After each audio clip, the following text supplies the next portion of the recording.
Public cloud is one of the biggest developments in the tech industry from the early 2000s to the late 2010s, and it has become one of the most widely used technologies in the business sector.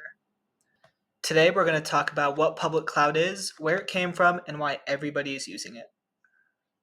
If you ask Google the definition of public cloud, it will say a public cloud is an IT model where public cloud service providers make computing services, including compute and storage, develop and deploy environments, and applications available on demand to organizations and individuals over the public internet.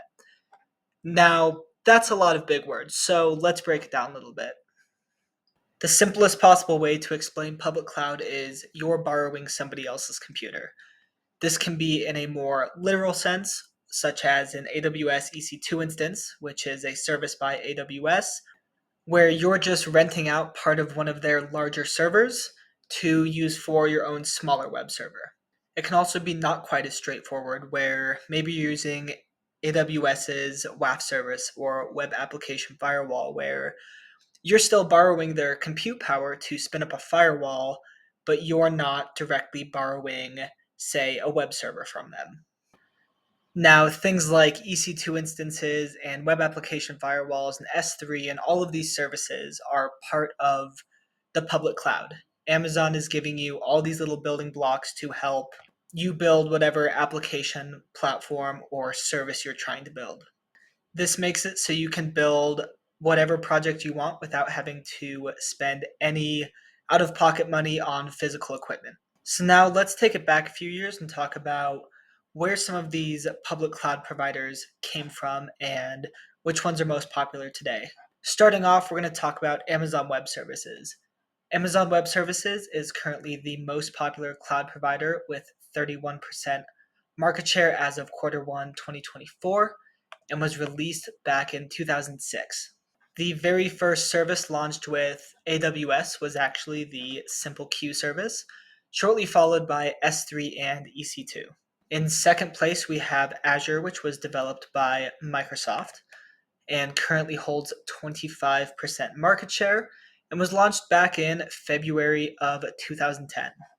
And coming up behind Azure, we have GCP, or Google Cloud Platform, which currently holds 11% of the public cloud market share, of course, as of Q1 2024, and was released all the way back in 2008. The other 33% of the 2024 Q1 market share went to various other smaller cloud platforms such as Alibaba Cloud, Salesforce, IBM Cloud, Oracle, and Tencent Cloud.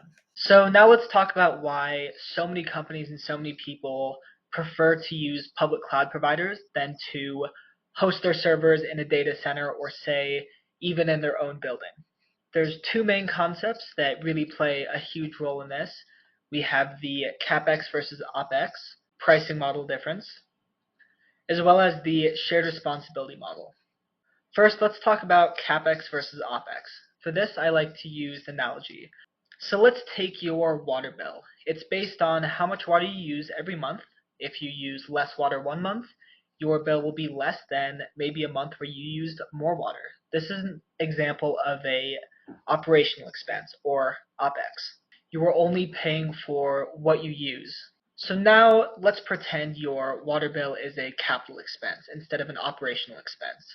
The way this might work is you pay for, let's say, $300 worth of water at the start of the month. You'll pay that $300 regardless of how much you use. You might only use $100 worth of water, but you'll still be paying that $300. As you can imagine, this can be inefficient because you're not optimizing your expenses based on use. You're just buying as much as you think you could possibly need and using up to $300 worth of, in this case, water. Now, of course, this relates back to our public cloud discussion, because if you treat your IT infrastructure as a capital expense, you would buy, say, a $10,000 server. This $10,000 server is probably overkill for the environment you're running, but you want to have that little bit extra in case you need it. While this $10,000 server is super shiny and super fun to look at, it comes with a couple drawbacks. The first off being you might not need all $10,000 worth of your server, but you still have to pay for all $10,000 worth of your server. And while as cool and as fun as your $10,000 server is, it can be a little bit inefficient sometimes to host your infrastructure on premises. This can be especially evident when you include things like the cost to secure your server or the cost to fix hardware that goes bad on your server. And then, of course, replacing the server when it becomes too old and not big enough to support your infrastructure.